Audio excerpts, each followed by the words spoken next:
Before this video begins, I would like to give a quick thank you to my Asban Team level patrons Fallon Cortez and Nathan Gibson. Thank you so much for supporting the channel.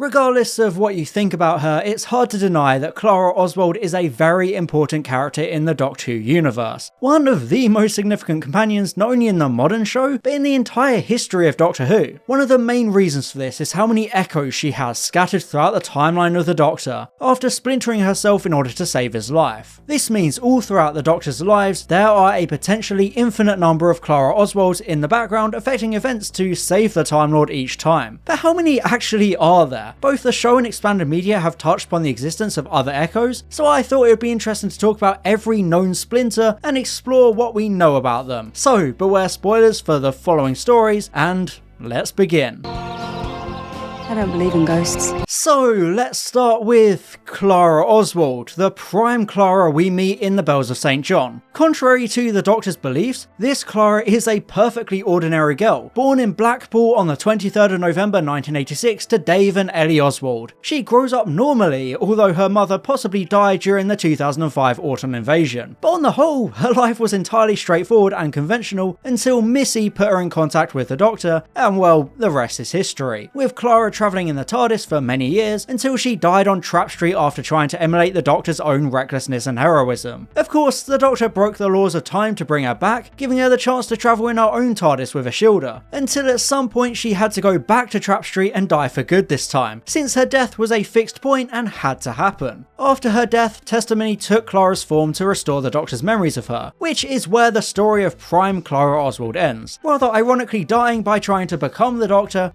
rather than saving him. But of course, her legacy lives on in her impact on the Doctor himself and the splinter she created in name of the Doctor. The first of these splinters we met was Oswin Oswald, a woman in the far future who worked as junior entertainment manager on the Starliner Alaska. We don't know much about her backstory apart from her love of souffles and how she once fancied a girl called Nina, but the most significant event of her life came as the Alaska crashed on the surface of the Dalek Asylum. She was brutally converted into a Dalek and retreated into a dream world of denial, until the 11th Doctor arrived, only for her to realise the truth of her existence and sacrifice herself to help him escape. In terms of the chronology of the show itself, this is the first Clara Echo we as viewers meet, the first example of her interacting with the Doctor. This proved to be very important when he met the next Echo, Clara Oswin Oswald, a Victorian governess with a double life as a barmaid. Much like prime Clara, Victorian Clara was born on the 23rd November 1866, and at Christmas 1892, she met the 11th Doctor, helping him to defeat the Great Intelligence,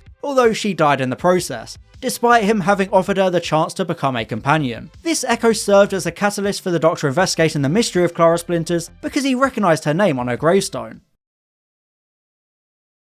Oswin and Victorian Clara are the only echoes we see properly fleshed out on screen, but that doesn't mean they're the only echoes in the entire show. When prime Clara jumps into the Doctor's timeline in name of the Doctor, we see a wide variety of different splinters throughout his life up to that point. There's a Gallifreyan Clara who inspired the first Doctor to steal the right TARDIS. We don't know anything about this echo, but she's one of the most interesting since it implies there's a full-blown Time Lord version of Clara out there, or at the very least a regular Gallifreyan, which is still nothing to scoff at. I feel like this is also the same version of Clara who later tries to catch up to the 4th Doctor on Gallifrey, since that would just make more sense than two individual Gallifreyan Time Lords. There's also a version of Clara who appeared in The Matrix as the 5th Doctor fought against evil Time Lord Omega, which is one of the more confusing echoes since The Matrix is actually a supercomputer with a simulated micro-universe. I'm not sure if this echo is meant to be a construct of The Matrix or whether she's actually the consciousness of Gallifreyan Clara, since The Matrix can store personalities of Time Lords without bodies. Matrix Lords were dead Time Lords whose minds lived on in the Matrix. So it is possible that this version of Clara is the Matrix Lord version of Gallifreyan Clara, as confusing as that is. Anyway, away from Gallifrey, there was a Clara Echo on the Iceworld trading colony who witnessed firsthand one of the Doctor's most embarrassing moments. I also wonder if she ever interacted with Ace. That's basically a free short story idea right there. You're welcome, Big Finish. Harder to place is the Clara Echo who appears to be within the TARDIS itself with the 6th Doctor, since I'm not sure why she'd be there. There's also a Clara Echo who seems to just be hanging around found in the British countryside during the 70s or 80s as the third Doctor drives by on Bessie. Lastly, there's a Clara splinter on what looks to be somewhere like Venice Beach in California, or at least another palm tree beach in America. It's hard to tell what time period this is because the clothing of Clara indicates the 70s, while the clothes of background characters look anywhere from the 80s to the 2000s. I think I'd personally put it around the late 80s, early 90s mark. There's also a version of Clara in a futuristic city which most people claim is the library from series 4, due to there being similar architecture and the 10th Doctor is there. Although I'm not sure what role she'd play in that adventure since the library itself states that the Doctor and Donna are the only humanoids on the planet before River's crew arrives, so maybe she was one of the people saved in the computer and she didn't die to save the Doctor. Because, as I'm about to explain, not all Clara splinters actually die, at least not in adventures or situations involving the Doctor. The biggest example of this is Oswin Clarence, also known as Winnie, who appears in the comic Blood and Ice. Winnie was a student and research graduate at Antarctica's Snowcap University in 2048. Winnie is probably the most fascinating Echo because she actually meets Clara Prime, who arrives at the base with the 12th Doctor. Naturally, Clara expects Winnie to die, explaining the nature of the splinters to Winnie, who indeed seems to die, before the reveal that she actually managed to survive the adventure, showing that not all of these Echoes are doomed. I love this idea since it opens up the concept a lot more, making the splinters feel more like individuals rather than tools to be used and burned up to save the Doctor throughout his life. Sometimes they do help and still manage to live normal lives afterwards, just like Constable Oswald, who literally just filled out the missing persons report for Susan Foreman after she vanished in November 1963. There's also an elderly Clara Echo living in New York's past, where she encountered the time-displaced Amy and Rory, giving Amy the iconic "Run you clever boy" line as a message to the Doctor. It's nice to see these more low-key splinters out there in the universe just kind of vibing and doing their own thing, without needing to then face some horrific death. Winnie's appearance in Blood and Ice also treated us to this incredible image of all sorts of other Clara Echoes. We don't know any details about all of them, but we do have some rough idea of where and when each one is from. We know this one is a 51st century astronaut because she's wearing the same suit as River's crew from Silence in the Library. There's a monarch or a queen of some sort looking similar to Queen Elizabeth I, and one of the Echoes seems to be a Morstron from Planet of Evil far in the future, and another looks like an Atlantean from the Underwater Menace. It seems like there was also an Echo in World War II serving as a military officer, along with another being a member of the Happiness Patrol from the story of the same name, which takes place on Terra Alpha, an Earth colony planet. This splinter is interesting because the Happiness Patrol were villains, so it really makes you wonder what her story is. If I had to guess, I'd assume she started off villainous with them, but then became good and somehow helped the 7th Doctor in the background without him even knowing. It's such a great concept, having an Echo being an antagonist of sorts, at least for a little while, so I'd love to see that splinter expanded upon in more detail. The image also shows echoes of Clara as an Egyptian monarch and a Maori from New Zealand, suggesting their ethnicity can be different to Prime Clara's own, which is again a very interesting concept and opens things up for them to appear in so many more times and places. Here we can see an Echo as one of the Guardians on the Ark from the story of the same name. The Guardians were the humans who stayed awake and piloted the Ark while the rest of the population were kept in the fridge, so I wonder what role this Echo played in the story, if any. She might have just been chilling in the background. This splinter seems to be from ancient Greece or ancient Rome, her outfit reminiscent of the Romans and the fires of Pompeii. This is apparently a cave woman, suggesting she might have played a role in the show's very first adventure. Lastly, I'm not sure what this Echo is meant to be, but the outfit seems to be along the lines of posh 1800s Pride and Prejudice style fashion, specifically from the 2005 adaptation of that book, so I assume this Echo is from that era. It's a brilliant image, summing up so well how many different Echoes there are and how many radically different lives they all lead. It's the perfect way of showing just how big the Earth's history is, with the Echoes ranging from the Stone Age all the way to the 57th segment of time, which is very, very far in the future, with some accounts even claiming that the entire scale of Dalek activity all took place within just the first segment. So yeah, it's not exactly any time soon.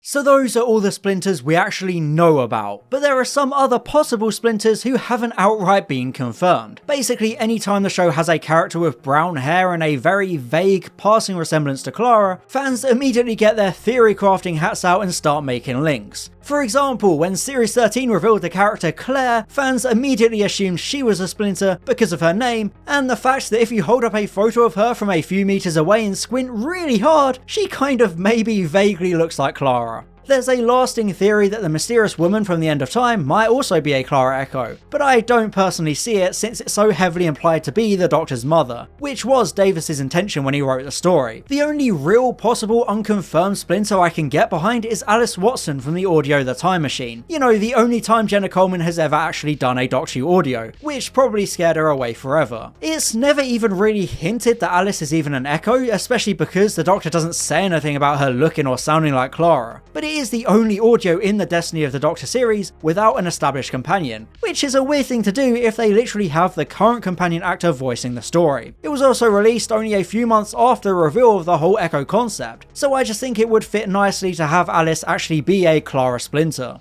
So there you have it, those are to my knowledge every single example of Clara Oswald's many different incarnations. Knowing my luck, there'll be more that show up as soon as I release this video, making it instantly outdated. But hey, what can you do? And of course, for obvious reasons, I'm not covering fan-made echoes, because I don't want to touch that kind of stuff with a 10-foot pole. AO3 scarred me for life. Anyway, I know a lot of Doctor Who fans don't like the splinter concept, but I think it's really fun, especially because it easily allows for Jenna Coleman to return to the show at any point without the writers having to try and work it around Prime Clara's timeline, which, you know, has a definitive endpoint already. It's interesting how Prime Clara has some level of recollection of the lives of her echoes, similar to Rory being able to remember parts of his life as Norton guarding the Pandorica, adding new emotional layers to the character. All these Clara echoes help to make the Doctor Who universe feel so much bigger, despite the irony of so many identical characters running around. There are so many times and places for these echoes to live, without ever causing timeline issues, although it's a shame we rarely ever get to see or even comprehend how the majority of these echoes even interact or affect the Doctor. But I think that's just kind of to be expected with such a concept, because it would get a bit repetitive otherwise. It's nice that there have only been a few echoes who have actually been fleshed out with proper appearances, because that keeps it special and unique, rather than making it feel like every side character ever is some variation of Clara Oswald. They're still all individual people with their own lives, loves and experiences, so it's nice to see that every now and then. But that's all for now. I hope you enjoyed this video, and I'll see you next time.